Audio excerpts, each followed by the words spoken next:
ekiri mbuyinza ekitabayambye kyekinyigiriza naffe abatabakiwagira kati basagala ogwembuzibu nga nsobola okutaasa n'okubula information eriwo kati njala bategeeza newankubadde oyinza okuba nti nze mpagira national unity platform wabula Kyagulanyi Ssentamu ye mukama wange president njagala nnyo otwala obudde lwaki yowuliza ku video zange ojjembi ojjemu bisobola okutaasa ggwe ng'omuntu ng'ojjeko ebyobufuzi go bitadde side njagala buli lwa video yange eno obeeko ekintu ky'ojjamu weekengere kubanga tugambye embulire tefa yonna information kwe tusinziira okufuna ebyo bitubeezaawo mu bulamu n'okumanya kikigenda maaso mu ggwanga ne bw'ogamba nti Lumbuye nze simwagala Lumbuye wa Nuupu Lumbuye muganda wange ekiri owa Nuupu kyekiri n'owa NRM era ebizibu by'ogenda osanga owa Nuupu byasanga n'owa awagera ena by'ogenda osanga niyo olw'okuba mulina mentality egamba nti omuntu obanga tawagira kibiina kyempagira ngenda mufuula mulabe no togenda kubeera mulabe kubanga nze zijja kuwa information sijiwa wa Nuupu yekka njiwa buli munnayuganda yenna amanyi nti saagala afune buzibu yensonga lwaki zijja nembabula information esingako obungi so njagala buli video gyenkola twala obudde giwulirize jjamu kyojjeemu by'otayagadde kuwuliriza bireke wali ompulidde bulungi bireke wali olw'ensonga tekijja kumbeerera kirungi nnyo gye ndi mu bulamu bwange nga nsanze omuntu atawagira nkyuka kyo kuba wagira gavumenti ng'ofunye ekizibu kyekimu n'owa Nuupu kyafuna ng'ofunye ekizibu kyekimu omwana ali mu kiyumba kyafuna so nga ate wandibadde weetangira ebizibu ebyandibadde biva mu bintu ebyo Museveni yakwata media n'agiteeka waagiteeka n'abateeka mu kattu nga temusobola kufuna information entuufu okuggyako balimba obuliibi kati kyenjagala obbajja mu kusiba obwo mbasse mu grade endala bwe musobola okuba nga osobola okwerowooleza n'ofuna information okusinga ku eyo gy'olowooza nti yabadde ekuyamba teri TV radio station muntu yenna munnabyabufuzi agenda kukubula information genda maaso mu ggwanga kubanga bonna twalonda bantu tetwalonda Katonda omuntu akyuka essaawa yonna alinga kiri kya budde oba alinga kiri kya nkuba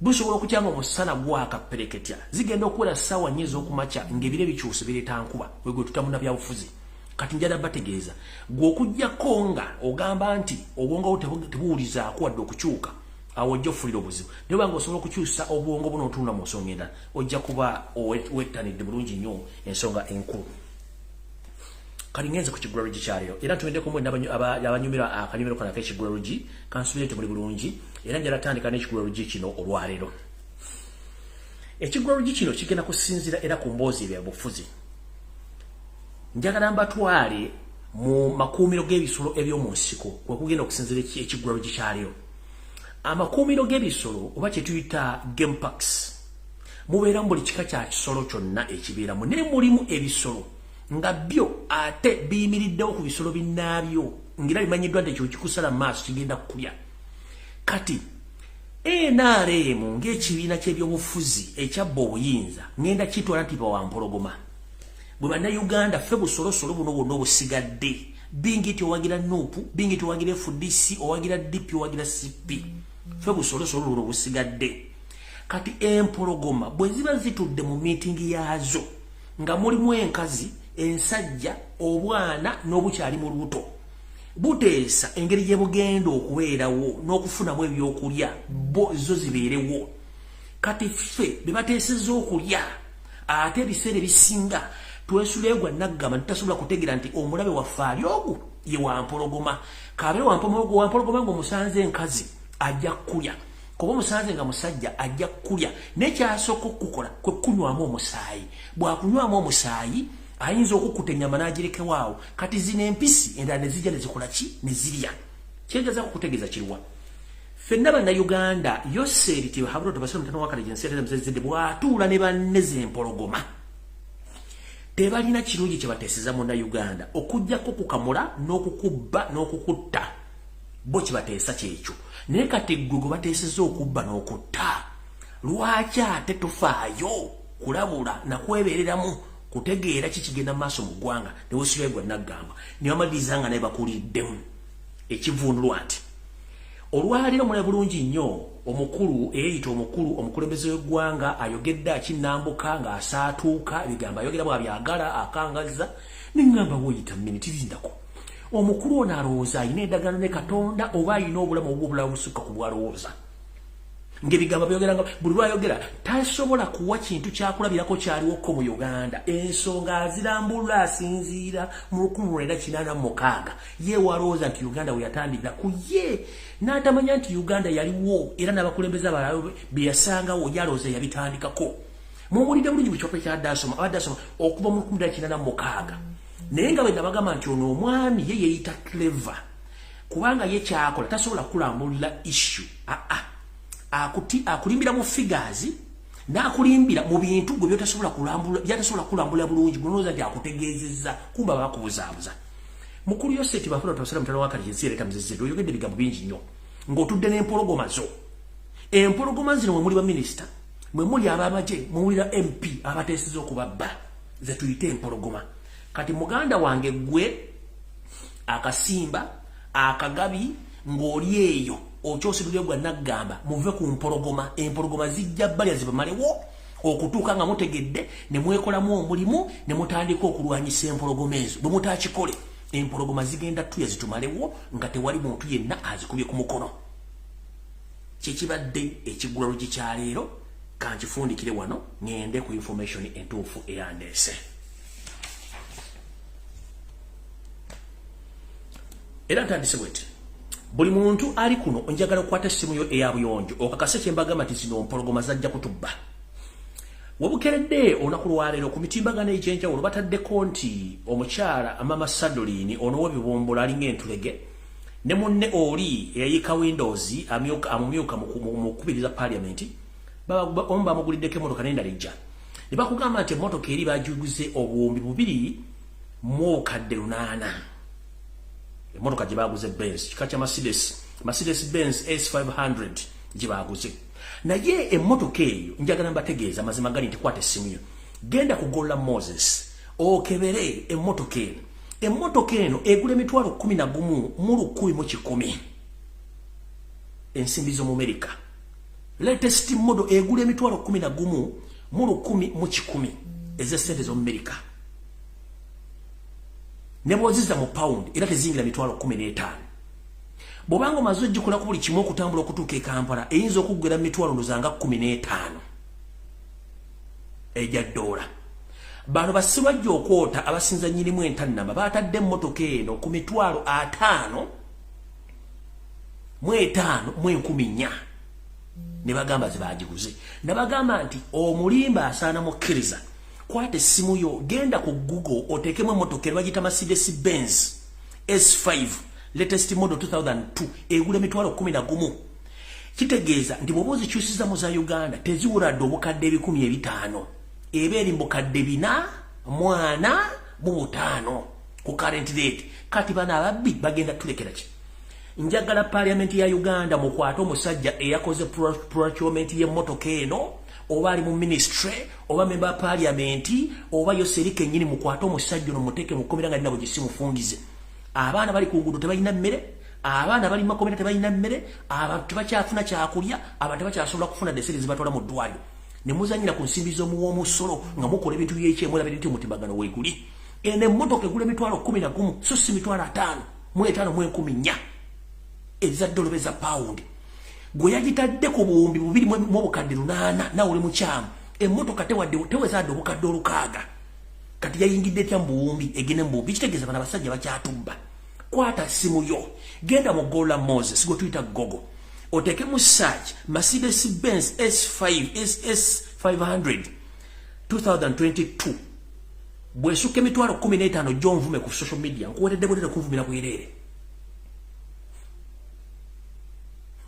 olyokotegera nti zino empologoma zajja tulya kutumalabo zino sere za mwamusolo ne eyakoze procurement ku motoka eno asana kwata ne bamuteeka mu acid n'ebisonzo bateeka mu acid n'asidira mu yokukola semati yagenze tukoyo obubbi amalayo temuli ddagala abasirikale si basasule ne speaker alina okugulu kumu alina amagulu 2 alina amaaso 2 alina ebitundu by'ekyamba kimu kyokka naye nga atula mu motoka gyagamba nti yabuwumbi bubiri kiki mwe sijja kulekana nammwe njagadde bategeeza nti bana abasajja babbi era mulekera okubba bana Uganda eyo sigenda kulwayo okujja kutandika information entuufu ntandise bweti buli muna Uganda yenna alina essimu yo eyabuyonjo gwe mulundi ogusombye okwogera ekintu kino nga wali gesitalinga ku mobile money. Nzize njogera ebintu bino okumala emyaka 2 bya mobile money ne bank nga mulowooza nsaaga. Olwaliro video evudde nga customer yeekolikodinze video n'agitya ku social media n'etabula tugipostinga. Bw'oba oli eyo ng'olowooza information gye tukuwa si ntuufu nkusaasidde. Kwata essimu ye eyabuyonjo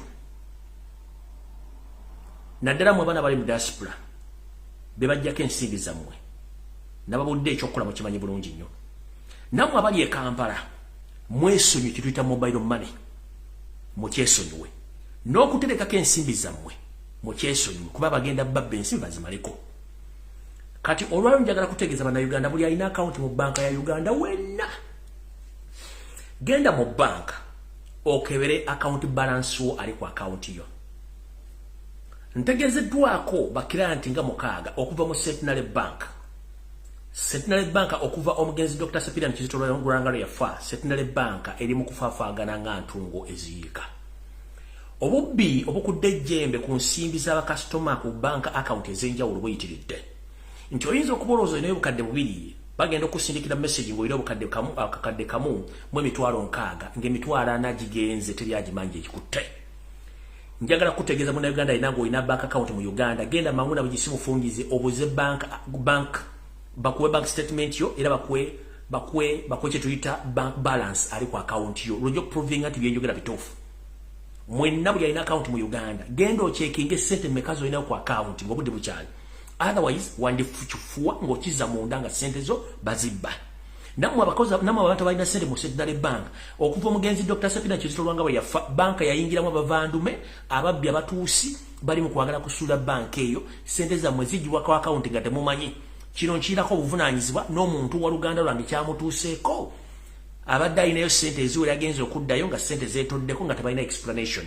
Nabadde eryawo nga nfunye abantu abasukka mu 10 nga baŋŋamba ekigambo kyekimu. Enamba yange eyabuyonjo eya WhatsApp mugimanyi. Buli afunye ekizibu ekikwatagana n'essente ze ku account sindika message n'ebifaananyi biraga sisobola kusoma nnyo wadde bank account njagala ku exposinga banka za Uganda n'obubbi buli banka za Uganda mu kitegere nti ensi we tulaga nfu. Kati ntandise video. Alright.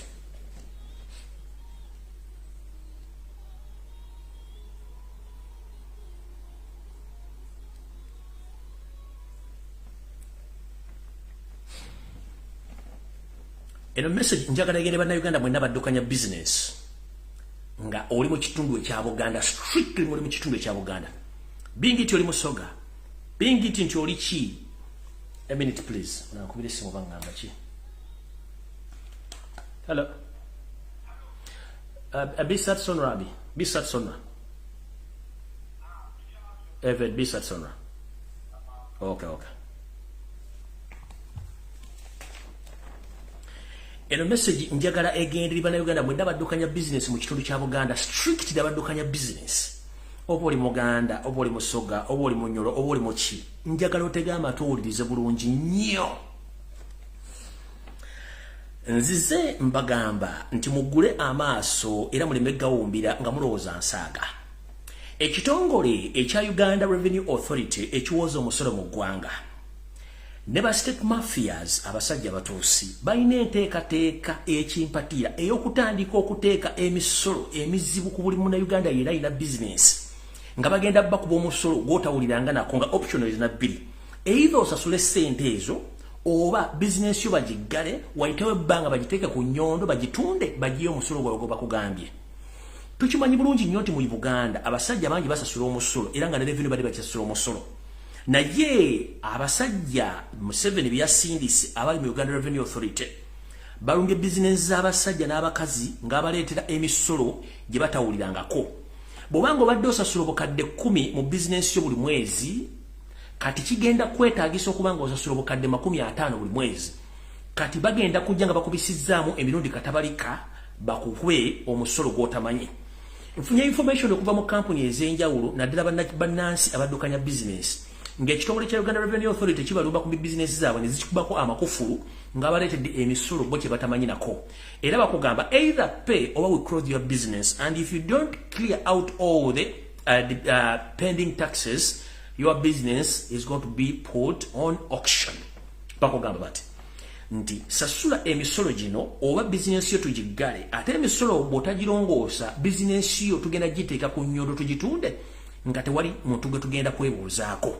Nfunye okwemulugunya okuva mu kampuni nyingi nnyo era nga wetwogera ne kampuni ezisinga ez'abannakinnoomu ezitambuza n'okusabaza bannayuganda eza bbaasi zifunye samanizi ezimu okuva mu Uganda Revenue Authority ng'ababeggyika omusolo ogutamanyikiddwako mu bantu basekinoomu balina zi hardware abalina zi business ez'enjawulo bafunye abalwagala okuva mu Uganda Revenue Authority ne KCCA ng'abalaalika okuggala business zaabwe omusolo omuyitirivu gwe batamanyi. Ekigendera ky'abantu olw'okuba nti bali mu okutta bannayuganda kati batandise babinika musolo okubajja mu business kubanga bo kye baagala kusuula bantu bali mu Buganda bakola business babajja mu business. Wenjogerera abantu abalina zi hardwares nnene bali ku kizibu kyekimu. Abantu abalina zi supermarket nnene bali ku kintu kyekimu. Abantu abalina transport company bali ku kizibu kyekimu. Abalina companies ezirunda n'okulunda ebisolo by'enjawulo bali ku kintu kyekimu. Abasuubuzi bali ku kintu kyekimu. Wepo n'abatambuza abantu ne business ez'enjawulo. Abalina amabaala, abalina ebisulo, abalina buli kimu bali ku kizibu kyekimu. Nti Revenue Authority omusolo gwe bajjako muyitirivu nnyo gususse tebajja gutegeera okujjawo okuggala business zaabwe. Era nga twongerera okusinziira ku information gyengasseeko eno nfunye information okuva mu ggwanga ery'omulira ne Kenya mu bitongole by'enjawulo nga bindaga nti kampuni oba ekitongole ekiyingiza bamusigansimbi mu Kenya kitandise okufuna abasajja abadde basigansimbi mu Uganda muno muli abachina n'abayindi nga beetanidde nnyo eggwanga lya Kenya okugulawo business bagale eziri mu Uganda olw'ensonga nti ekisooka ebyenfuna biri wansi abantu tebakyasobola kugula bintu byabwe ate nga n'emisolo gibatambuza tebakyasobola kutambula batambula baavula. So notegezeddwako nti abayindi abawerako n'abachina batandise okubinyiika mu nsuwa bayingira eggwanga lya Kenya okuba nti bagulawo business bagale eziri mu Uganda nga tebajja kubisobola olw'ensonga nti emisolo giyitiridde business ziri wansi abantu tebakyasobola kusasula bakozi wadde okuba nti bajja business bajja ssente zebateeka mu business. Kino no mulowooza ng'ekyokusaaga ne kigenda kutwala buli kimu kimulowooza nti kiri mu Uganda ng'ate omukulu onaze okwogerako abalaga nti buli kimu kiri bulungi nga baga nti meeting y'empologoma ziba zitudde ziba ziteeseza kulya bugabi nga bo bugabi bulowooza nti bano bateeseza kubukuuma kube bagenda balya. Ngenze maaso eno message nga sinagenda kunda njagala bazadde mwenna muwulire bulungi nnyo. Enteekateeka namutayiika gye nakube mabegako ne balowooza nti bagifuddemu ekyaliwo. Ekikwekweto okugema abaana bammwe ekyobuwaze kigenda kutandika nga kiwomeddwa Minister of Health n'omukyala Mama Assassin. Naye ekikoowunyisa ekiwikweto kino bakikola mu Buganda wokka. Njagala kubategeeza nti abaana bonna bali ku masomero bakolanga embogo. Abaana bonna bali ku masomero balina ssenyiga balwadde bingi tebali mu kisiro oba bali mudde. Kitegeeza ki? Kyonna ekyabatuukako Allah yasinga okukimanya. Enteekateeka eno baagala kuba baana bano eddagala line fu. Mugenda tandika okula abantu bazikirira mu mamotoka, abantu bafuna blood clot, abantu ng'afa bufi, kansa agenda okugira kumu okera okuzukusa omwana omubuli nga tazuukuse, omwana atandika okwesiba mu nkula nga yeefunze oba nga yeetuzze nga takyasobola kukula. Omwana gwe bwoka emirembe batandika okufuukuka ensusu babenga balabikanga ebintu bitategerekeka. Mu kino kikendeeza ki? Kino kikendeeza baana mu kitundu naddala ekya Buganda. Ngenda kubira omulango ogutakungula mwenna bazadde bw'obanga omanyi nti omwana amufuna mu bugubi oba okyagala abaana bo mubajje ku ssomero mbafune ba private teachers basomese. Bw'obanga candidate student mu registeringe afune private tutors oba basomeseze waka muve mu by'okwemamaaza bagenda battira abaana bammwe. Nkiddamu muve mu by'okwemamaaza bagenda battira abaana bammwe. Mujje abaana mu bisulo, mujje abaana mu masomero, mufune ba private tutors. Bw'abanga candidate ngali mu candidate class lwakiri mufune private teacher amusomese agende olwanako libuuza ddeyo, otherwise mugenda kifuwa nga mukiza munda. Ekyokugema abaana kyayiseewo era bakikkiriza bagenda bagema by force, naye bagenda bagemera abaana bammwe batandika okufuukuka ensusu beetugge mu nkula batandika okufa ng'okera ku makya ng'omwana yafudde nga yazirise yagenze oba okubanga omwana otogenda kuddamu kulabako sanira mbeerako okujjako nga gwe kyosuubira okubanga oyagala. Ekyo kibage bulungi nnyo ekyokugema abaana okuva ku myaka 8 okutuuka ku myaka 16 bagenda kiteekawo nga tteeka kubanga baagala kendeeza nnamba y'Abannayuganda naddala abantu abasangibwa mu Buganda. kiri gye muli okutola information yange oba okugireka mugirese gwe kinatuukako tonkubira nduulu kubanga nze nkugambye kyenkugambye kiwedde.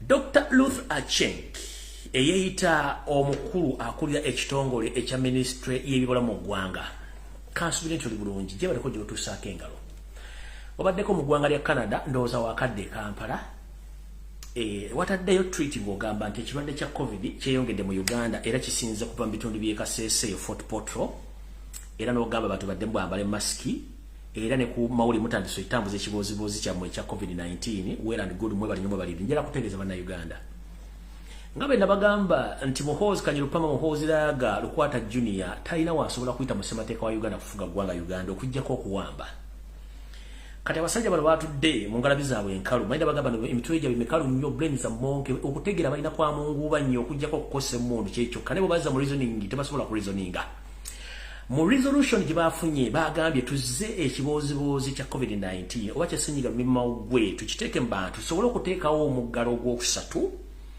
nga bwetteeka omuggalo ogwokusatu muno tujja kuba tusobola okubanga amagye gokka ge gasobola okuba gatambula ne poliisi awo tulyoke twekole ekigero Muhoozi Kanyirugaba awambe mu kuwamba bafunemu obutakkaanya naye nga buteeketeeke tugambe nti Mugisha muntu yateekinze over ku lw'abantu naye ng'ono asigadde alina powers nabaga muteeka amaaso gamwe ku Mugisha muntu oyo is a deadly poisonous snake ali awo atudde deadly poisonous snake Mugisha muntu. COVID-19 propaganda and blackmail again in Uganda, it's a well-planned move for a coup d'etat in Uganda. So whoever thinking that in Uganda we have Senyiga Kumina Mudabimawagwe, no. It's a well-planned move to bring again lockdown so that the coup d'etat which was planned previously can be implemented because constitutionally Muhoozi is not eligible to stand in any position of leadership in Uganda. So now they are planning a coup d'etat, but how? Now they instructed the Minister of Health to come out using his social media platform and all media companies in Uganda to start promoting COVID-19 so that they can set a second or a third lockdown. In this move, if they bring back lockdown, that means they are going to be curfew. The only people who are going to be eligible to move, those are the police officers and armed officers. So it will be very easy for them to implement their coup d'etat. So that is their move in Uganda. Mukyalo Ruth Acheng munango moyimiranga balugu ayuga akwata ku mutuba ng'oyimiridde simanyi bw'ogenda mu maaso bodda babega kubanda kulaba no ku kisaawe ng'ozza okunnoonya. Munnange kino ekiboozibozi kya Mukama kiyakusindise ne speaker ono Mama Sadoli Lusususi n'abatulege azze n'akyogerako nti ennamba za COVID zirinnya teri meeting ya mpologoma ebeerayo.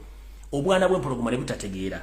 Ngenzo okulanga Mama Sadolini n'abatulegazi amayi wa kala nyingi tugenda kala nyingi nga nayaze simanyi we are facing a crisis of COVID-19 yes tumanyi buli kimu kye mwagezaako okugamba ekituufu kiri tuli mu nsi enkuba gyetonnya omusana ne gwaka tetulina winter season twakitegeera Senyiga Lumbuye akolera nnyo mu bunyogovu tetulina bunyogovu tukimanyi bulungi at night mulina nenyize muyisa ne mufuuyira ebintu ebitategereka mu bbanga abantu ne bafuna ebifuula bafuna Senyiga jjukira lw'okabeera omuntu nga already alina ekifuba alina Senyiga already results zigenda mulaga nti already ali infected ne bu virus mugenda gati COVID-19 okitegeera kati ebiragala mufuuyira ekiro mu bantu ne bafuna Senyiga ne bafuna ekifuba mwamuyita Senyiga Lumbuye 19 takyaliyo mukulu takyaliyo tukimanyi mwagala kuleta kudita ne mmala biseera mubeerera ekikudita kyammwe kuba twabategeeza kimu tujja kitegeera so njera bagamba ekintu kyokka Muhoozi alina okukola kuyisa okuditaye kati baleese ekibozibozi kya COVID-19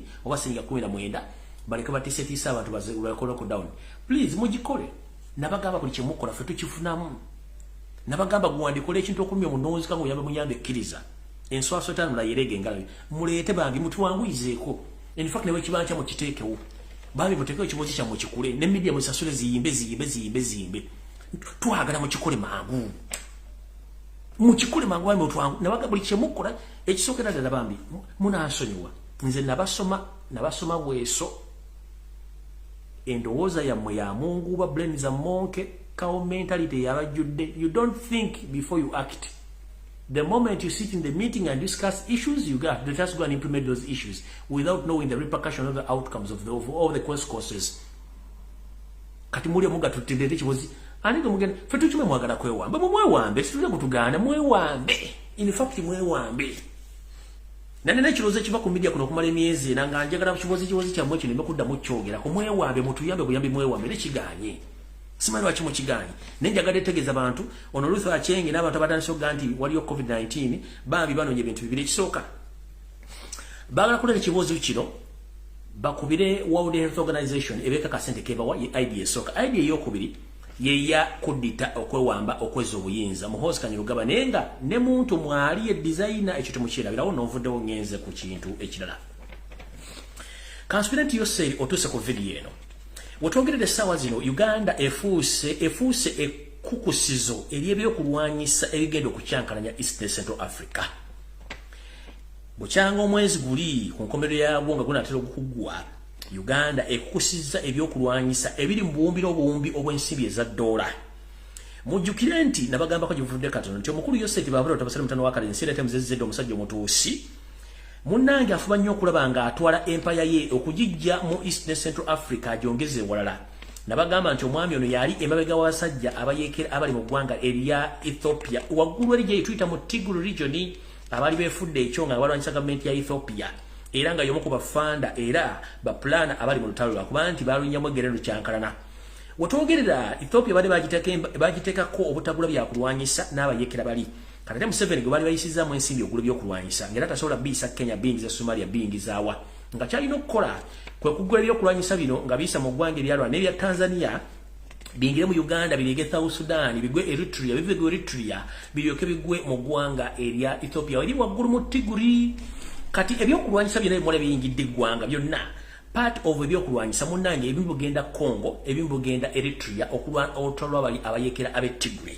so mukulu nkulamusizaako yose tibahora tabasira mutano wakalisi ereta muzezedde zagabisibe lukwata senior goyinza okulowooza information tusobola gifuna tugifuna bulungi nnyo bino ebyokulwanyisa mukulu oli mu lutalo lwa Ethiopia direct so I need to inform my brothers and sisters from Ethiopia. Currently, we have a crisis in Uganda, whereby we didn't elect this gentleman. We elected Robert Kyagulanyi Ssentamu as our current president. But unfortunately, this man, Yosef, refused to get out of the power. Right now, this gentleman is creating more wars in East and Central Africa. He is behind the Tigray rebels in the northern part of Ethiopia. All the ammunitions which pass through Uganda from Tanzania, Rwanda, all those ammunitions, they will end up in the northern Ethiopia in the hands of those rebels who are known as Tigray. Those ammunitions, part of them are going to go to Congo, others are going to pass through South Sudan to Eritrea. Then the final destination will be in Ethiopia, in Tigray region. So be very careful and please tell your brother and sister in Ethiopia that Yosef Museveni is among the people who planning to destabilize Ethiopia by supporting those Tigray rebels. And the biggest number of those rebels have been trained in Kachiri, that is Wakiso district. There is a military training camp in Wakiso district in Kachiri area where those Tigray Ethiopian people, they have been trained by Museveni himself to destabilize your country. Nti omukulu takomye kutukuta kukusabya kulwanyisa byonna. Omukulu ono era atambuza n'okutraininga abasajja abateguli abayeekera abataganye eggwanga lya Ethiopia mu camp ezimu training camp ezimu mu kitundu ky'e Kachiri mu Wakiso district ng'agezaako nnyo okulaba nti yeefuula nti yayamba ate nga yakuleetinga ensonga z'entalo mu East and Central Africa bwepo era kyekimu ekiri mu ggwanga erya Congo. Ngenze maaso songa bagay bannayuganda mugende ku akaunti zammwe mukebere ssente zammwe kati njala genda ku bannayuganda bonna bali mu diaspora eno message yammwe. Bannayuganda bonna bali mu diaspora njala batuusako obubaka buno. Njagala mukendeeze nnyo ku maalo, njagala mukendeeze nnyo ku kweraga n'okulowooza nti buli akusindikira ebinnyo aba akusekedde. Nabagamba nti Yoseri atadde ssente nnyingi nnyo mu kulwanyisa abantu abali mu diaspora era ndowooza mukiri bulungi nnyo. Ennaku zino diaspora yeeyuniddwa nnyo bannamawulire abagenda bajja interview ku bannayuganda bawanga lya mu diaspora. Neebuuza omuntu ajja okujjako interview akolera TV ki era interest ye luddawa era afunamu ki ye funding ati okutuka mu diaspora tambule buli wamu natandika okubuuza abantu information ebakwatako ekyo nawe soko kyebuuza ekyo ngo kimaze lwaki strategic areas mu diaspora ezibaddemu ennyo amaanyi agalwanyisa yose kati ze zijjuddemu nnyo functions ez'amaanyi gamba nga abayimbi gamba nga emizannyo gamba nga amaato biki soka webuuze biki lwaki nnyo functions ziri mu bitundu ebyo era lwaki nnyo abantu abasinga obungi mu diaspora ennaku zino mufuna obuzibu mu ngeri gye mubeera mutambula mu ngeri gye mukolamu emirimu nti abasinga obungi ne address za muzito zirakirako abantu kubanga bano abantu balina ekyo bakola kimutamanyi well and good jala bategeeza ebintu bingi ebigenda mu diaspora nenjala kuwoninga abantu be Boston mwenna mu America bambi nga nina bugisimufungize community yammwe erumbiddwa abasajja n'abakazi abanyarwanda wepo ne sleeper cells ez'aba spies bwe ngamba sleeper cells be bambega ababanga babivuddeko nga tebabiriiko naye bamukubira simu ne bamugamba genda okola omulimu guno najja n'agukola mu sleeper cells spies systems ezo ayinza nakubanga mukwano ko nga tomanyi kumbe mbega awedde emirimu ng'agenda kujjawo kino kigenda maaso mu kitundu ekye Boston yo bategekedde n'ebintu ebitategegereka bulungi nnyo ntegeezeddwako nti waliwo ekyaki ekyaki abalokole etegeka simanyi ekisaakaate kya Nnabagereka mu kitundu ekya Boston banani nkubidde reliable sources zange zonna mu bantu abalina obuvunaanyizibwa ku nsonga z'Obwakabaka bwa Buganda ne baŋŋamba function tebagimanyiiko so buli muntu yena ali mu Boston ng'olina omwana oba nga nawe oli muntu mukulu ezo campfire zemugendako ne function sime bisaakaate biki go slow. You can go there, but at your own risk. Go slow on those functions. You can go there, but at your own risk. Nze nkubiddemu officials abalina buli kimu ekyetaagisa okuba nti babuuzibwako ensonga ezikwatagana n'enkola za Buganda n'ebintu bya Buganda baŋŋambye tebalina kye bamanyi. So omuntu bw'oli mu Boston, please, the Kisaakaate campfire which is going to take place very soon, be very careful when you are attending. Go there at your own risk, because the state is using some sleeper cells to track you to the extent to poison you. Remember, the poison which is used these days, it's not trackable. Even if you go to hospital, nobody can track that poison, but you end up dead. So please be very careful, whoever is in Boston, mainly especially in the community where Ugandans best more. So be very careful when you are attending any function in the Ugandan community. Be very careful. You are free to attend any function, but at your own risk.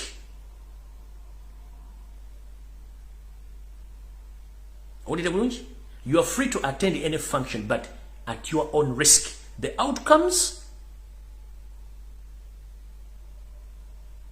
are not going to be good as you think. I'm supposed to the Muulidde. Kiri gye muli ogenda ku functions mwagala. Naye genda ng'okimanyi tebinaavamu tebijja kuba bulungi. Ekyo nakyo nkimaze saagala kiddamu. Naye nga mubeere beegendereza nnyo. N'ekirala, mwegendereze nnyo abantu abateeka functions nga tebabadde mu community zammwe obanga ne babanga bali mu community zammwe. Ng'oli ategeeza function togitegeerako. Be very careful nnyo nga togitegeerako n'ejjayo n'egwa bugwe. Kubanga abantu abasinga bakola function zino n'ateekamu katuge emitwalo ebiri egya $, function netaweramu wadde omutwalo gwa $, in return. Ndaba nga tafuddeyo tafiiriddwa. Weewuunya waliwo akolerera amabanja? Teri akolerera amabanja oba loosi mu business, but weebuuze agenda kigattawo atya? Papasi ye oba ekigendera kyabadde ky'okuteeka omukolo ogwo. Okitegeera kinjala osooka weebuuze. Oli ategeeza function agitadde emitwalo ng'ebiri egya $. Nga badde asubira bannayuganda kiba kitegeeza nti ku bantu abanajja yabadde alinako tageti ze baamutumye kati wafuna tageti ezo olwali aba yafunye edda bonasi wa ssente ziri ezigenda okujja ezibadde zigenda okujjuza omukono ogukola so mwegendereze nnyo weebuuza omuntu akola omukono aguteekamu ssente empitirivu nga temanyi income ye na expenditure ye naaba nga ne bwe guba gumusaze he doesn't care oba she doesn't care sooka weebuuze aba afuniramu ludda kubanga baba balina tageti ze baba baagala okufunamu mu ngeri ow'emu endala kubanga tugamba nti omuntu oyinza okubanga ogoba emmese ogikuba n'okubiramu ebikuba byonna n'obiyiwa naye ng'oyagadde emmese eyo gikuba kati kyekikolwa kya Museveni ekyo ayinza okuyagalamu abantu babiri n'ateeka function ya $3 egya $, ne zifiirayo naye nga gwayagadde tageti yakoze ki agifunye mukozesa obwongo bwammwe ate mbeere bulungi nnyo nga mutegeera bulungi ensonga z'ebyokwerinda n'obulamu bwammwe gye buli awo sigenda kulwawo nammwe mwebereremu.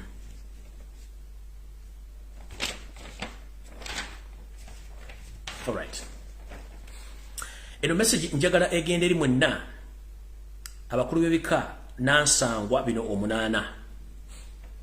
Ntegezeddwako nti omumpembe wasanya Kaloli Charles Peter Mayiga Salonga Mulengejja ne mukama Yosete Bahabura tabasana mtendo wakali jensere tamzezede sanga bisibe lukwata senior ngentekateka bwe yalina okuba nti bagenda kuteeka akazito ku bakulu b'ebika basinga obungi basobole okuba nti babazingako emimwaja butayogera.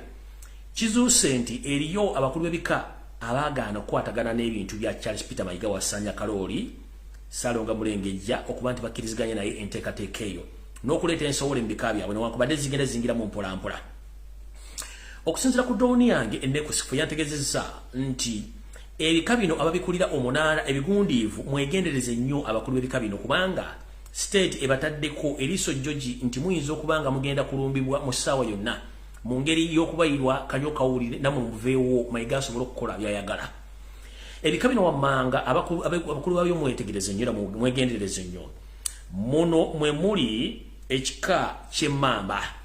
Emmamba zombi eyagabunga mwegendereza akulira ekika ky'emmamba eyagabunga n'ekika eky'emmamba ekirala nammwe mwegendereze. Omukulu akulira ekika ky'olugave naawe gy'oli yonna weegendereze. Omukulu akulira ekika ky'engeye naawe weegendereze nnyo. Akulira ekika ky'enjaza naawe weebereremu. Akulira ekika ky'effumbe weebereremu. Jjajjange Mazige akulira ekika ky'empindi weebereremu. Naawe akulira ekika ky'engonge naawe weebereremu. Mufuuse Kagumba weegoge eri oba mufuuse Muziziko eri omumpembe wasanya Kaloli Charles Peter Mayiga mu nteekateeka ye egezaako kuteeka ensowole n'okugendeeza amaanyi g'ebika bino n'okubisaanyaawo. Nkiddamu emmamba Gabonga n'emmamba Kakoboza abagikulira mwenna mwegendereze nnyo. Nkiddamu abakulira ebika by'emmamba ebibiri omuli Kakoboza ne Gabonga mwegendereze nnyo. Akulira ekika ky'olugave weegendereze nnyo. Ow'engeye weegendereze. Ow'enjaza weegendereze. Ow'ennyonyi nyange weegendereze. Ow'effumbe ow'ekika ky'empindi naawe akulira engonge naawe munnange weegendereze nnyo mu bintu by'oli mu kukola olw'ensonga nti sajja bano baplanize obba wakanyo kawulire musobole okuba nti muvaawo bo bakole bye baagala okukola nga bweri nti enteekateeka yoseeri. Ngenze ku bantu abalala nga mbagambye nti ekiri atabala kyekira n'asigadde waka. Bannayuganda akatenga katujjudde tekajja tulekera bintu byonna. Mukimanyi bulungi nti abasajja bano bajja dda naye buli kintu kye bakola ntusirika balowooza nti tutegeera. Wetwogeredde essaawa zino abasajja abakongo batandise okwerwanako era nga bo mission gye balina kati yakugoba musajja ayitibwa mutuusi mu ggwanga lyabwe. Tetuwagira nnyo bikolwa bya kutulugunya bantu naye omuntu bw'onyigiriza nnyo ennyindo etuuka n'ereeta omusaayi. Abakyala n'abakazi n'abasajja n'abaami mu ggwanga erya Kongo batulugunyiziddwa nnyo. Be baleetebwamu birwadde bya buli kika, be battibwa, be bookyebwa, be basimibwa mu ntaana eza buli kika okuteekebwamu. Nga wetwogerera essaawa zino bafungizza bagamba nti kafuuwe omutuusa okusigala mu ggwanga lyabwe. Kino nno kigenze ku mutendera gw'ensi yonna naddala ku social media obutambi butambudde naye kyavudde mu butambi buno kwe kuba nti nfunye amawulire mu sosi zange zeetagisika ne ziŋŋamba nti ne project gye bayita Visit Rwanda yandibanga eri mu lusuubu olw'ensonga nti abakulu abakulira ttiimu y'omupiira gye tuyita Arsenal Football Club batudde mu kafuba k'enjawulo ne bateesa okuba nti bandisazaamu endagaano yaabwe gye bakola n'eggwanga lya Rwanda okubateeka ku mujozi gwabwe ogwa Arsenal nga bavumirwa ebikolwa ebyaggwanga eryo bibikola mu kkongo ly'okutulugunya abantu n'okuyingira mu nsi etali yaabwe okuculugunya n'okutta abantu mu ggwanga eryo. So muwulira nti Arsenal nga team esazizaamu endagaano yaayo n'eggwanga erya Rwanda omuli project Visit Rwanda muno mwagendera ensolo zaffe zonna zimala mu Uganda. Kino kitegeeza nti kano kabonera akalaga nti abasajja beerwanako wabawo ekikolebwa ne bwe tuteerwanako kiba kitegeeza ffe tuba kikolebwa. Mu kino mbategeezezza nti ensolo zaffe zisinga omungi zaatwalibwa amataka gano gasengeddwako abasajja n'abakazi abanyalwanda abavudde mu ggwanga erya Rwanda erya Kongo. Yensonga lwaki buli muntu yenna kati abanyalwanda abasinga obungi babasindika bunyolo babasindika bitundu by'ettoolo mu bifo byonna mwe bajja ebisolo kati gye basiisidde kubanga bakimanyi nnyo nti ettaka kkalu basobola okubeerako. Era tukuga nti Omunyolanda kati asinga obungi ali mu bitundu by'Ettoolo, Bunyoro, gye basiisidde olw'ensonga nti eno bajjayo nnyo ebisolo ne babitwale mu ggwanga lya Rwanda okubateekako mu bifo ebyo okubanga kwe bali. Kitegeeza ki? Bw'onootuula ojja kuba weriddemu olukwe. Bana basobola okubanga beerwanako ensi etandise obbawulira. Gw'ateerwanako teryagenda kukuwulira okuggyako kudda mu nkaana ez'ebintu bye tutategeera nga bwe tulina kutambula. Tugenze mu maaso. Yoseri tebawulira tabasere mutano wa Kalikezi Leeta ovudde olwaliro kinambuka n'ogamba nti gwe ssebo totunda raw materials oyagala finish goods y'ensonga lwaki Uganda esobodde okutambulira mu mbeera yonna nga tewali buzibu gimu mu byoyanfuna. Munnange tukimanyi nti oli mulungi mu kusoma novo n'okulimba abantu. Era nsaasidde bannayuganda mwenna bawuliriza emboozi z'omusajja ne zitazimba okuggyako okwawula. Uganda bwe yagisanga si bweri okuggyako agirese mu matigga. Ogambye nti ssebo totunda raw materials njala kubuuza amafuta ga Uganda ogakolya pipeline ogatwale Tanzania oba otunze eki? Oyagala tugaba mu Uganda ebunyo tebasobola kuzimba efu gundi refinery ne tusobola nga tufuna mu products ez'enjawulo okuva mu mafuta gafu ogatotunda raw materials. Let us be sincere. This gentleman, when he was addressing the public today, he said that he stopped the selling of all raw materials to other foreign countries. But I have one question. You said that, buddy. Why did you sign an agreement between you and the leader of Tanzania to sell our crude oil to foreign countries? Because it is crude, is not well refined. That means you've already sold our raw materials to other foreign countries. So why do you sometimes you need to fool Ugandans? This is just one question. You say that you stopped it of selling raw materials to foreign countries. But what about the oil pipeline from Bunyoro to Tanzania, Tanga? Isn't that raw material? You mean we don't have any space in Uganda where they can build a refinery so that each and every Ugandan can gain in that refinery? You talk about the job creations. Which jobs are you creating? You talked about slavery. Right now, what are you doing? You are selling our sisters in Arab countries. At the end of the day, some of them, they end up losing their lives there.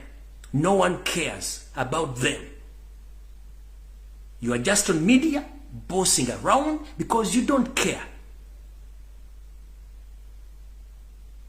You talked about a lot of things, but here's another question.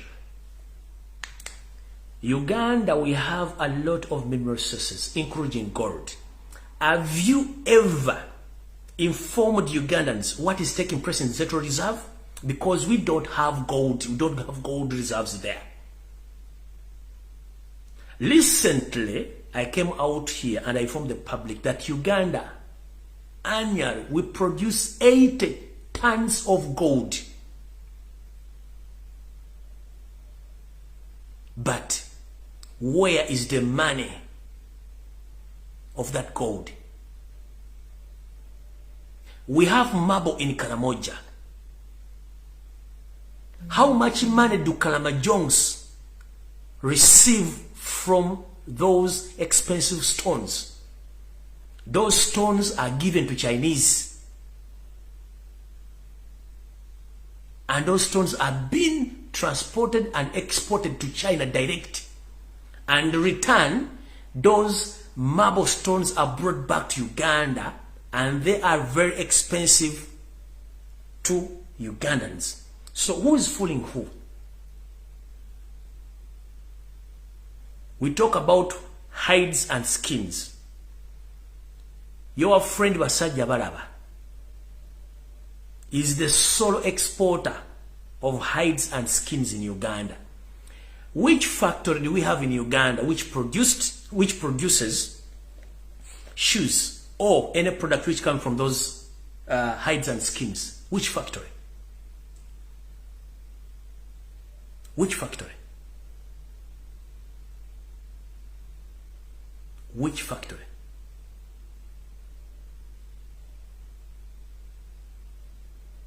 Right now, you came openly, you say that you met Petite, the one who was claiming for our coffee. But we know Petite there is no Petite, it's you. You are the one who want to monopolize coffee. But right now you are deceiving the nation that you met Petite. He had an deal or an idea of putting of adding more value on our coffee. But if I may ask, you think all the previous companies which were set by Ugandans to add more value on coffee, on our coffee, what went wrong with our companies, including the Uganda Coffee Marketing Board? What went wrong? You just come to the public, you deceive people, and they clap because you are good at convincing. Let me inform the public right now, and this message goes to all Ugandans. I'm here to inform you that don't be lied by that gentleman. He had been camouflaging that he's good in economics, but two, he's a failure. Because previously we asked him about his academic qualifications, he failed to produce those academic qualifications. As we speak right now, you don't know what is taking place in Uganda. The rise of prices of commodities in Uganda, those are well planned, moved by Museveni to collect more taxes from indigenous Ugandans. Do you know the owner of Starbucks petrol stations across Uganda? The owner of Starbucks petrol stations in Uganda is Yosef Bahuro, the son of Karekezi, with his friend Luto, the aspiring candidate of the aspiring candidate in Kenya, Luto. So whenever you find Starbucks fuel petrol station, that business belongs to Museveni and Luto.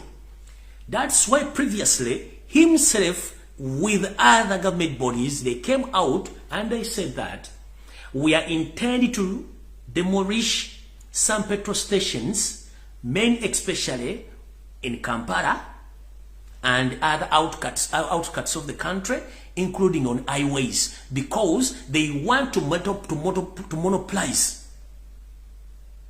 fuel in Uganda, because it's the one who owns Starbucks fuel stations.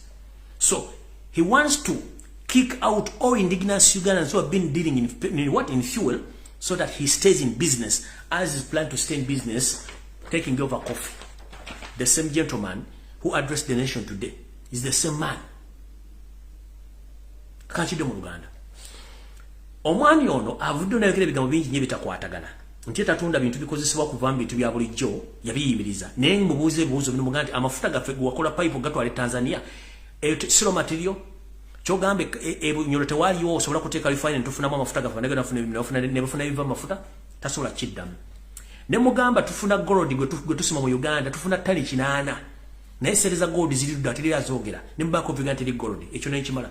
Ne mugamba mu Uganda omuntu mukwano gwa asinga okutunda amaliba gente bamuyita basajja balaba aina company ekola engatto oba ekola ekintu kyonna ekiva mu ddiba ly'engatto kiriwa gwe musipiteriiwo raw materials bazitunda bweru ne najja n'abalimba ne mbeera awo ne ngenda maaso ne mbagamba twogera olwaliro ku miwendo egiri nnyo ddala ku mirya y'amafuta mukimanyi nti no nga sinagenda ku mafuta tugenze nayogera ku kintu ky'emmwanyi nti yasanga oli omukazi omuyaayi omukazi ye Museveni kennyini kubanga bakimanyi egyo emiwendo gye basomera tisimanye emmwanyi egula kukirewo emmwanyi egula $14 mu Uganda egula $1 eyo yonna agezaako kuba nafuya yayiseewo ddiiru eri mbwaga nti ayongerako mu mutindo.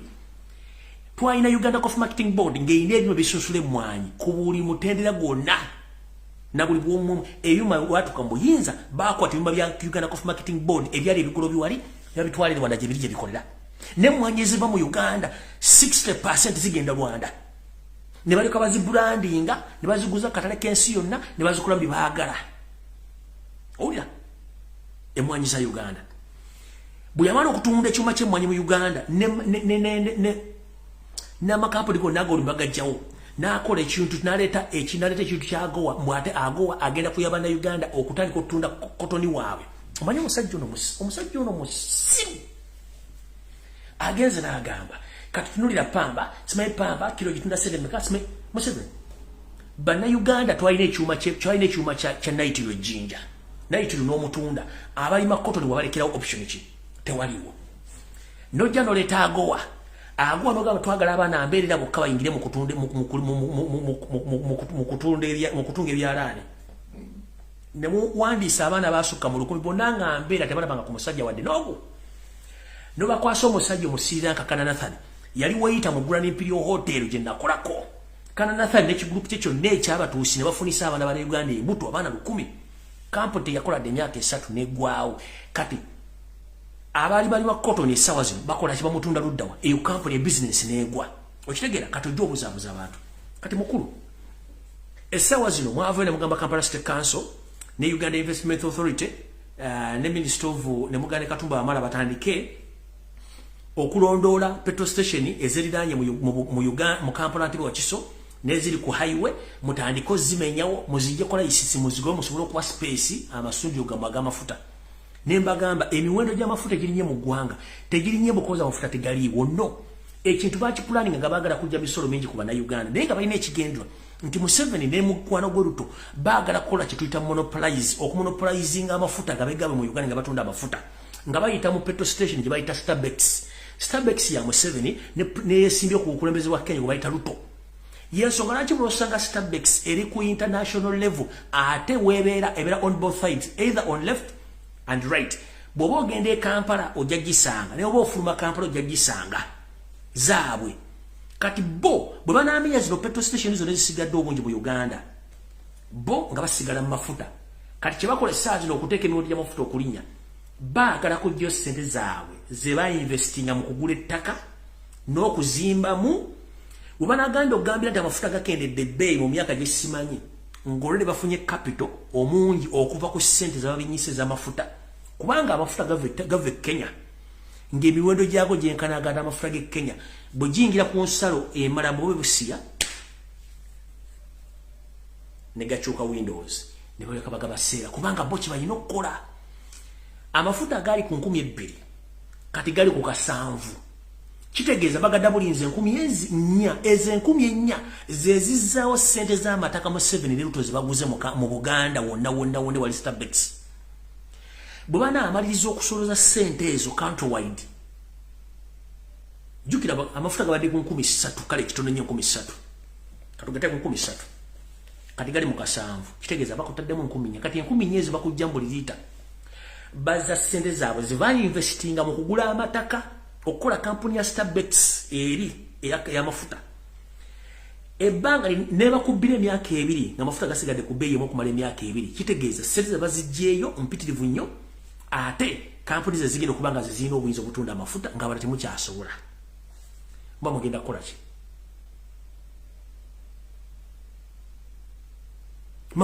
ki ekyo tuyita monopolizing bagezaako business zonna zijja mu bannayuganda bonna bo basigaze business kyovula naye kyamafuta wasooka wabuuze lwaki baga nti petrol station bagenda tandiko zimenya tebazikiriza kubeera balina zirina kubeera nga zeewadde amabanga lwaki emyaka gyonna kiki kibadde kibagaano kikola lwaki bakikola kati kubanga balina ekigendererwa baagala ku monopolizinga business y'amafuta nabiki bigenda maaso ekirala agenze nayogera ku slavery kati mukulu Museveni okujjako nga naye wayonka kisengaawo njala kubuuza bonyonyola abantu slavery oba modern slavery osobola okinyonyola abantu nogaba agent novuma bakabaka baffe obusimayi babange ebisanizo bawenda biriwame obawayo abantu baabwe mukulu manyi you get peanut from those Arab countries you get a lot of money from Arab countries and you create those companies on behalf of your relatives ezo zonna business companies zitwala abaana babende Bulaaya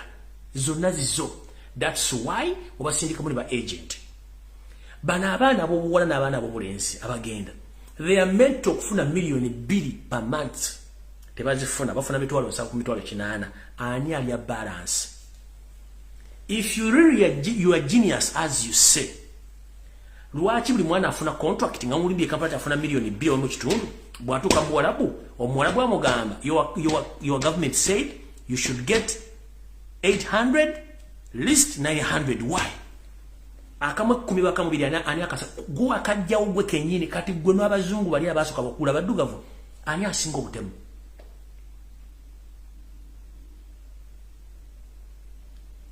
gwe n'abazungu bali abatwala bajjajja fani asinga obutemu beyond that omwana eyenofuna million 2 agenze mu kiyumba bamujjemu ensigo nafa mukazi wattu nafa ani asinga obutemu Museveni gwe nabali abazungu abakwatanga bajjajjaffe ani asinga obutemu gwe akwata empiso enfuno zikuba abaana baffe Museveni gwe n'abazungu bali ani asinga obutemu ali mu kugema abaana baffe saazi nabakuba eddagala effu gwe n'abazungu ani asinga obutemu okukwata abaana b'abantu n'obajjamu enjala n'obasiba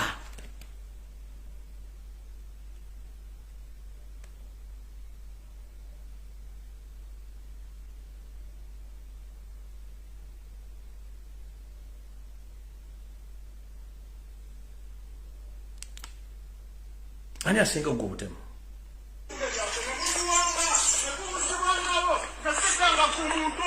sinza nataka wezi sinza nakachirumira abalina emisango bali bweru batalina emisango mutusibanga ababira embisi nali kubyani nali nzisani njagala bwenkanya njagala dembe lyange njagala bwenkanya njagala freedom mu Uganda kambere ekyokulabirako oba munzitira wano oba mugenda kunsula mu asidi nga mutera okukola amanya nzase Mata Joseph asiba yanita kwizera yali complainant wange bamutuma ndaga muntu batajirina njagala bwenkanya my name is Mata Joseph wa Uganda kwa katona n'ensi yange Kyagulanyi Fuge Ssaabasajja Kabaka awangalire emengo njagala bwenkanya mpambiddwa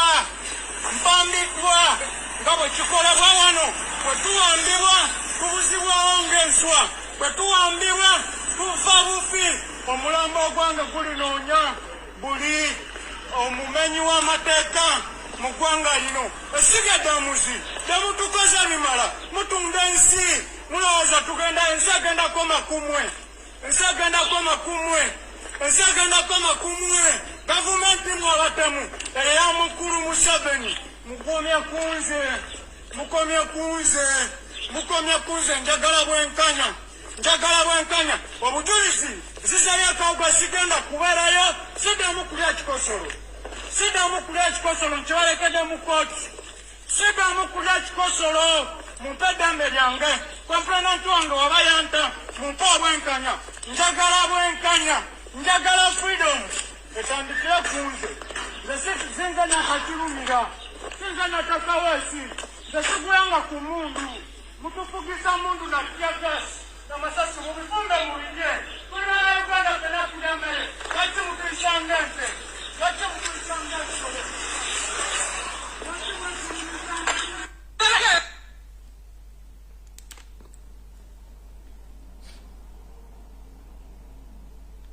gwe ebigambo bejja noyogera n'obulira abantu musibira mu bbwa kyasinga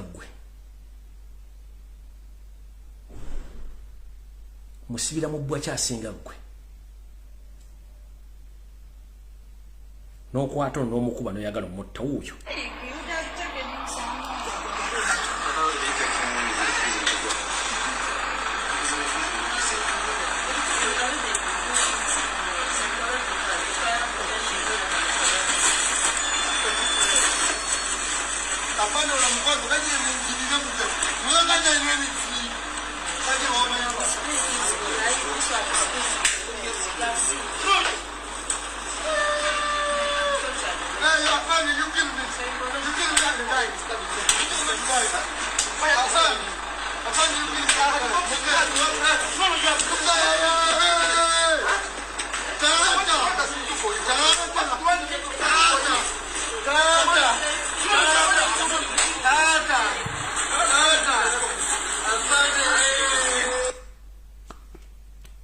omusajja omukulu watuukira okuyita kitaawe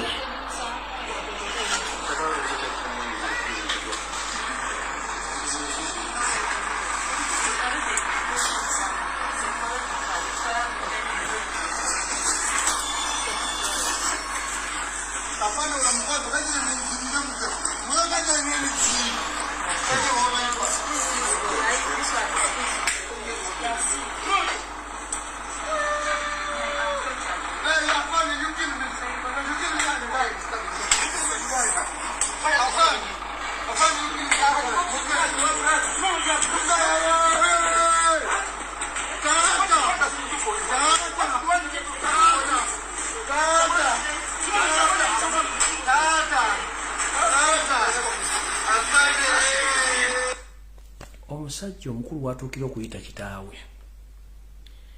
Tutera nnyo okuyita abazadde abakyala naye omusajja w'omukubira n'ayita kitaawe. Omusajja omukulu w'omukubira n'ayita kita mu buli kizibu kyonna ne badde neekonya ekigere empita maama naye omusajja w'omukubira n'ayita kitaawe.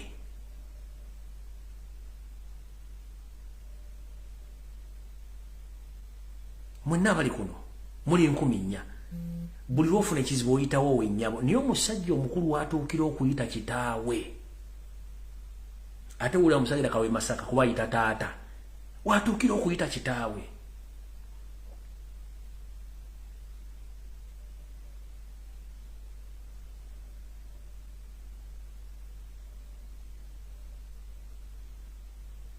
Kambadde muwulire.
Fena tufuna ebizibu n'oyita nnyoko. Naye omusajja watuukira okuyita kitaawe. Eno ensigo gye musiga mumanyi kyegenda obaviiramu. Museveni mmanyi kuno ku video kwoli. Janet kuno ku video kwoli. Muhoozi kuno ku video kwoli. Kale kayekeezi kayihura kuno kwoli. Kino kye musiga mumanyi kyegenda obaviiramu. Omanyi omuntu bw'obeera awo nga tosuubira nti waliwo ekiyinza okutuukako ne kikutuukako. Osooka ne wejjusa kiki ekintuuseeko. Ne mmwe mulowooza mutudde awo muliwo bbanga ki? Eno ensigo gye musiga mugisigira baani? Mugisigira baani?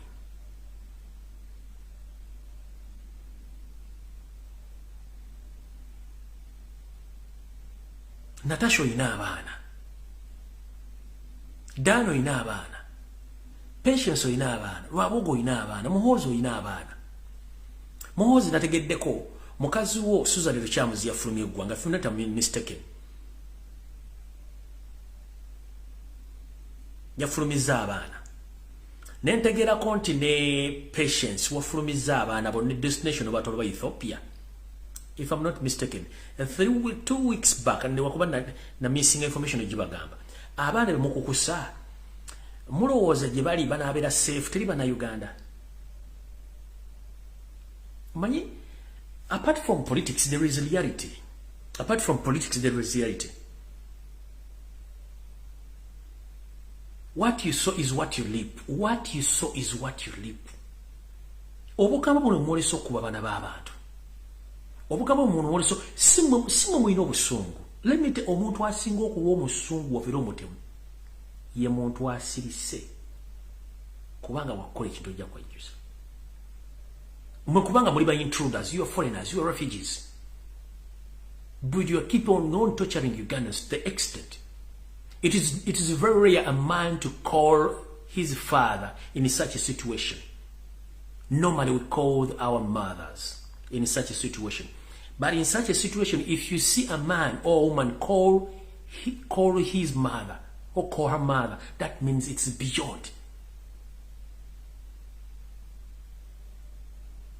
In such a situation, we usually call our mothers in such trying moments. But if you see a man calling his father, that means he's in great pain. But here is my question. Whatever you are doing right now, everyone in any security organization is going to be answerable. Killing is not the solution. Torturing is not a solution. Today, when you're addressing the public, you say that there is no any Ugandans in any other country who are seeking asylum. Maybe, as I say that you need Windows update, I might be true, somewhere true. You need Windows update. Millions and millions of Ugandans in Europe, USA, in Canada, and other countries, they are seeking asylum because they fear what is taking place in Uganda. Since you came in power in 1986, the huge number of Ugandans flew or ran away because some knew about you. But now publicly you came, you said that there is no Ugandan anywhere in the world seeking for asylum. Let me Ugandans, they are not economic asylum. Some are political asylums, like I here. Because I can't express myself to the public. For you, you want each and every person to be quiet. You don't want anyone to talk about those issues. You think that when you silence Ugandans, everything will move smoothly. But remember, there is a constitution. We have constitutional right of freedom of choice, freedom of expression. We have to talk about the national issues. We are not deaf that we can't talk. We have to talk. But if someone comes out and speak, then you send your agent to silence him or to kill him. So today you came out bragging around that there is no any Uganda who is seeking refugee in other countries. They are in millions. Others have spent the entire lives of them in what? In diaspora, because they fear. You kill their families, you kill their relatives, and now you're still hunting them where they are in diaspora. And you are bragging around that there is no Uganda who is seeking asylum. I'm here to remind you, you came from Rwanda when you were a teenager. What chased you away from Rwanda again will chase you out of Uganda. Museveni, get this from me. What chased your mother and your father from Rwanda and brought you to Uganda? The same thing which chased you from Rwanda is the same thing which is going to chase you out from Uganda very soon. Ekyakudduse Rwanda, ekyadusa nnyoko ne kitaawo okubaleeta mu Uganda ne musiikinga asylum nga refugee. Kintu kyekimu kigenda okujja mu Uganda kikudduse nawe ogende mu nsi endala osawo obuddamu ng'abala. Tugamba byaffe ebiddiringana. Mulimu okutegeera. N'otuna omusajja ng'ono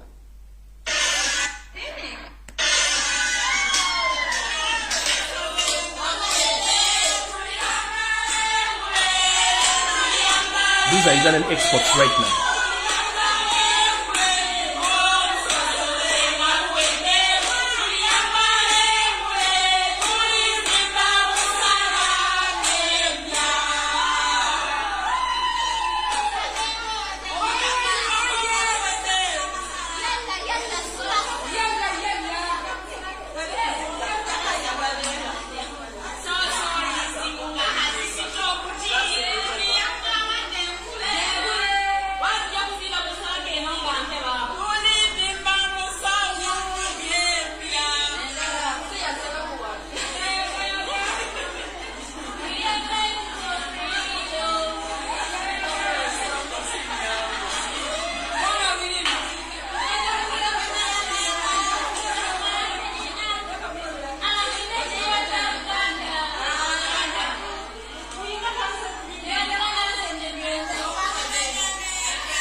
Obadde oyogera ku slavery, bano abaana abawala bali mu Saudi Arabia bali stranded. Kampuni zo ze zaabaleeta Saudi Arabia bali stranded. Bagiwe Uganda bayibwa mu Saudi Arabia balinga binyonyi tebalina mirimu. Bawulire sigenda boogerera beeyogerero kennyini. Oyogedde about slavery ani akusinga okubanga baabo kabeeyogere.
Mutikabana babandi jemba somba yona imbatwale mbayiwe Saudi Arabia eyo company zili company nga kinana bana amekaba tasobola ku recording video nga zino but you are there at Kolo airstrip browsing around that there is no slavery in Uganda.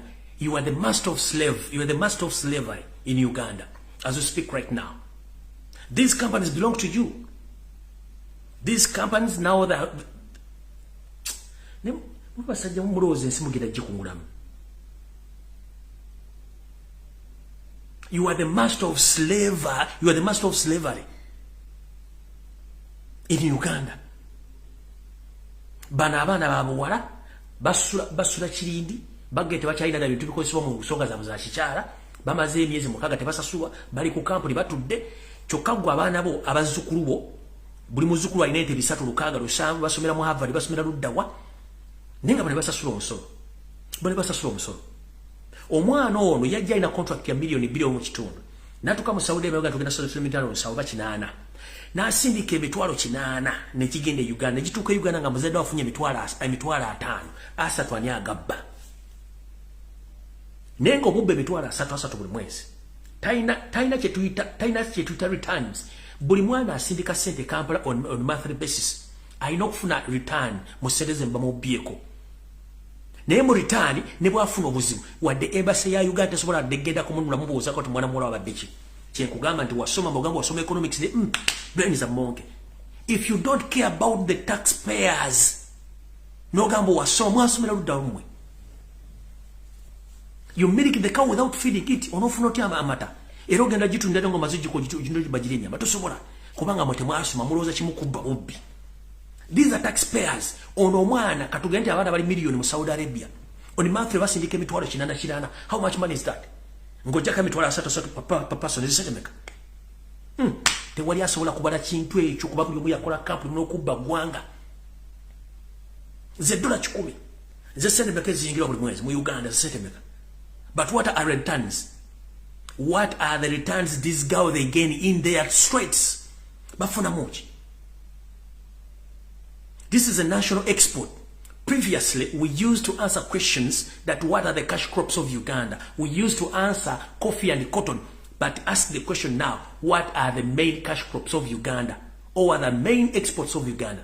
They are maids and security guards.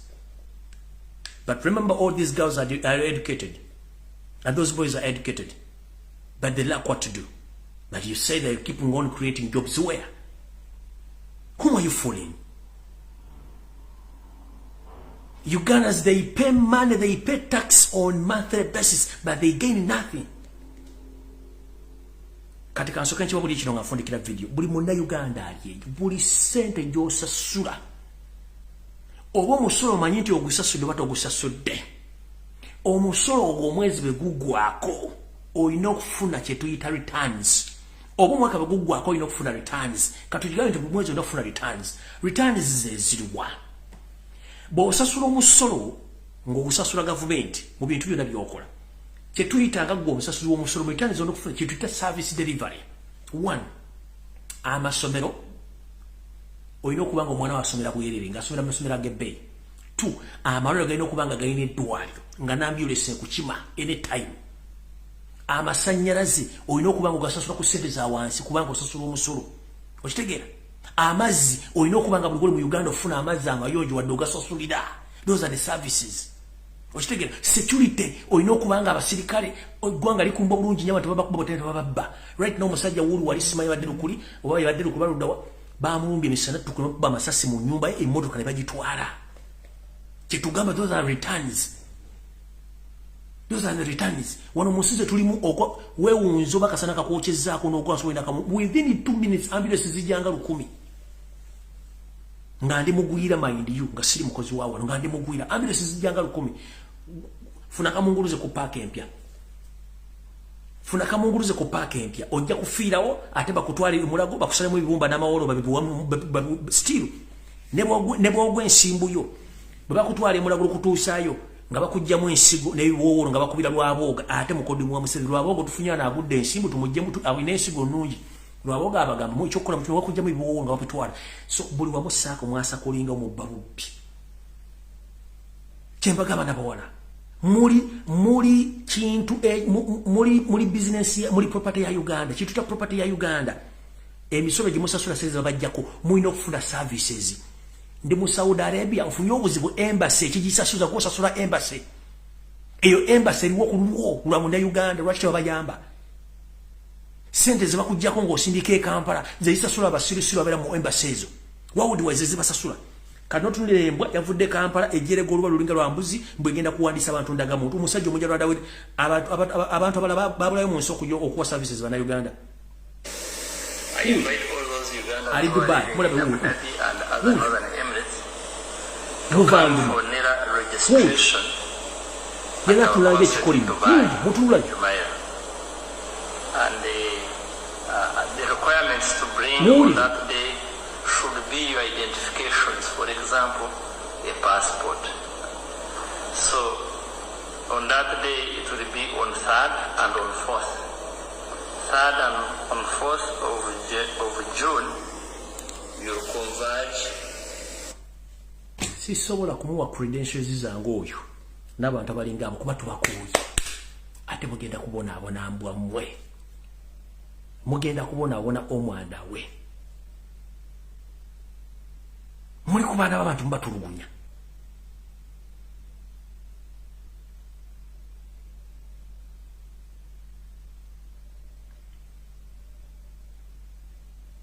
Muba tufuddeyo ku muntu asindi ayingisa sente mu ggwanga genda kufa kwani oli kololi no bwologo mubutudde buteesa okuba mu ngalo musajja ne byogera practically bimbuuze tebiriiwo kubanga Yesu ayogera from 1986 muletira ba refugee millions and millions of Uganda badduka mu Uganda lwe wawamba ngago bwadduka ng'amini akufucha obwine n'ongere Tanzania badduka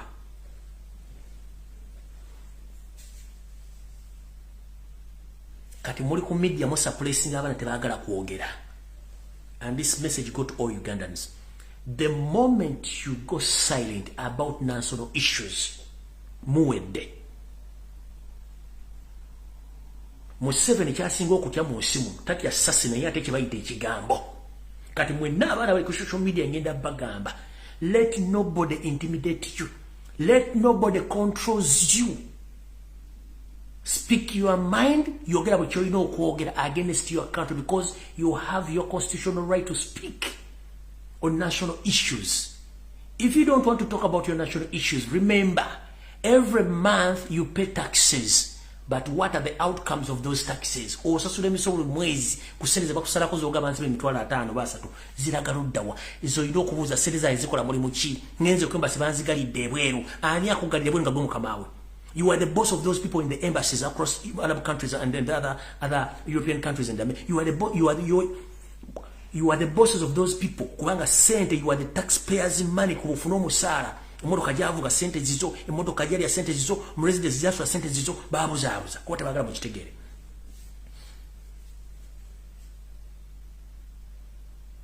Oina akutisa mutoyogera kati bonna babadde obusente bali basirisi buli mwasirisi. Jemuko mu okusirika bagenda bafuka ku mitwe mbabuulidde. Muloza tutuna bya kwa twine byokola twagala kuwogera kubanga tumanye ekyo okuwogera tukimanyi.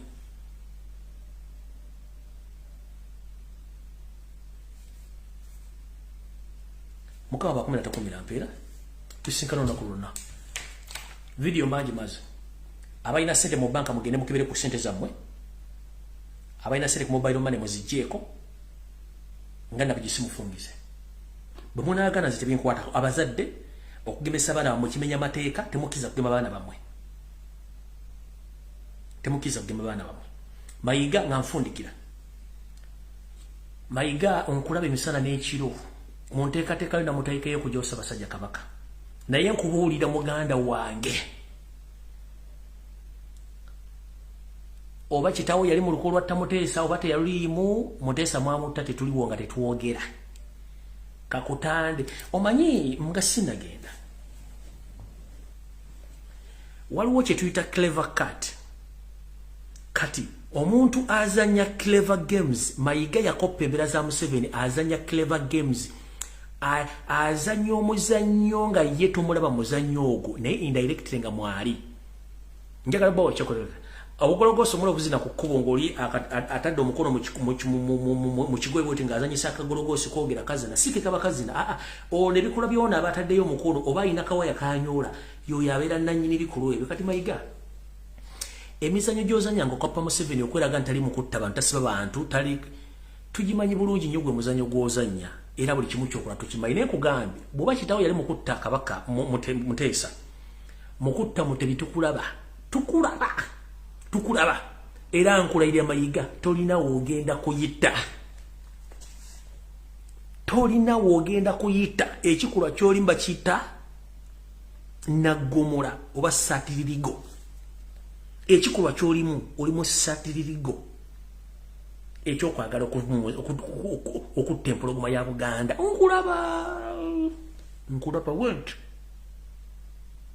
akuwakwata kafu ogezezaako okutambula ku basawo okunsindikira abatemu naye nkola akuwakwata kafu y'empologoma temujja gitta kubanga olina information tugirina oli mu lukwe luno waletamu bulungi nnyo n'akato akasembeyo gwe wakamuwadde buli kimu tukimanyi bulungi nnyo bwe ne bonoozanya smart games mu clever card maama tukulaba buli kimu kubanga Katonda yasinga enkwe kati munne tuna wogenda genda era ntumidde ku mwenna abasajja n'abakazi ba Kabaka bakyagawombidde bagamba Mayiga Katikkiro wa Buganda ono ye mutemu wa Buganda namba emu mukulu nkulaba kola buli kyokola naye nse kulaba ojja tegera kibayita omuganda nga nigiwagula amayumba mu diaspora tosobola kugabeeramu ate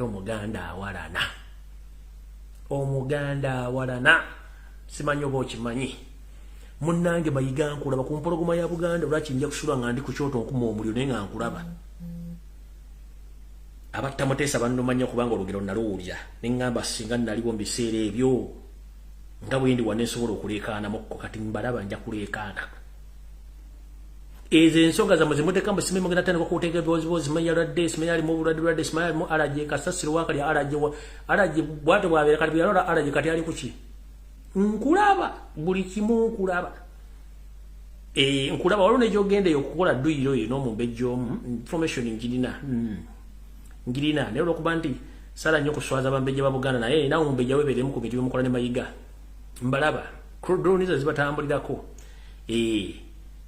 Mayiga nkulaba bulungi nnyo buli kyokola waliwo omumbejja gw'otambula naye byemukola byonna bimanyi nesaagala kuswaza mulembejja oyo naawe saagala kuddamu kuswaza weebereremu naye ekikola ky'okusanyawo empologoma ya Buganda kyonkulaba nembaga nti kulasiti nze nja okuba omuwanguzi wano kulasiti nze nja okuba omuwanguzi wano wendi kano ka video mukategeke mbaga Mayiga kulasiti nze nja okuba omuwanguzi nga godduka misinde oddusenga gabisi ate Abaganda kati ate Baganda sibagenda okunonya eri abantu abaagala Kabaka Mutebi n'Obuganda oba Bakonjo oba Kiga oba Bakinga baagala be bagenda okunoonya nze nga ntudde wano ndi ku kazi kange nnywa nga mutemu baga temuyisa mu kiryo kyange muyiteeti temuyisa mu kiryo kyange nze nnywera akazi kange wano wendi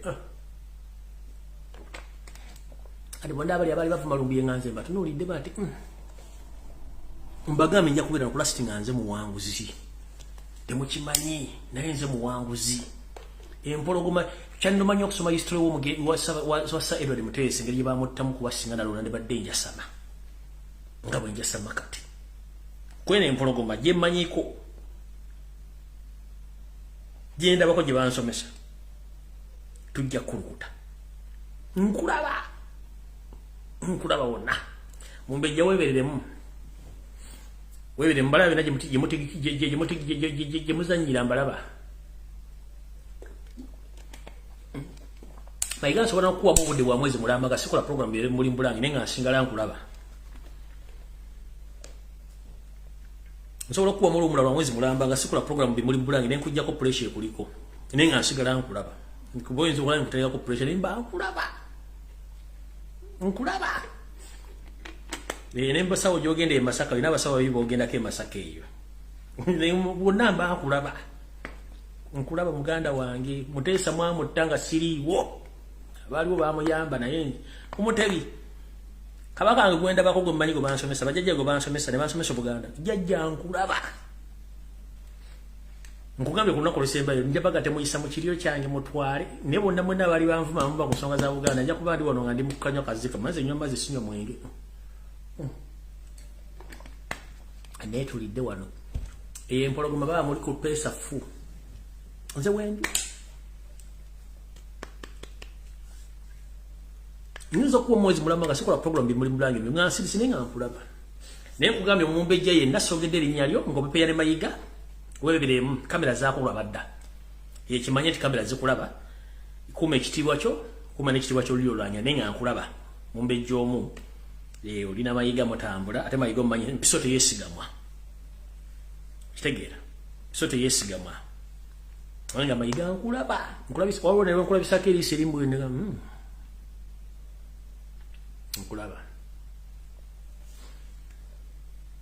nkulaba ne Museveni mbalaba mwenna mitingi za muzembera mulaba basajja mwenna bali emmenga bate mbalaba ewe ndi wano ndi ku Mutala Nsumba kwentudde jjajjange mazige yafuga empindi wendi mbalaba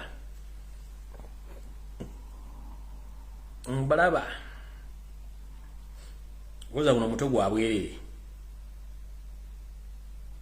si gwa bwerere waliwo nkozeko kawuntaataaka muganda agenda kunono enkulaba wagenda ku musawo kikuolwo wali onkozeko kawuntaataaka naye nensituka wali ontutte naye baba mba nkulaba bino engala bisi yawe tolooza netisa ensujju mba nkulaba mukulu tambula naye nakugamba ti gyonookomekoza okuntambulirako ennyo mu nsonga ezo ojja kutomera ojja kugwa kwa kisine tojja gitegeera nkubuulira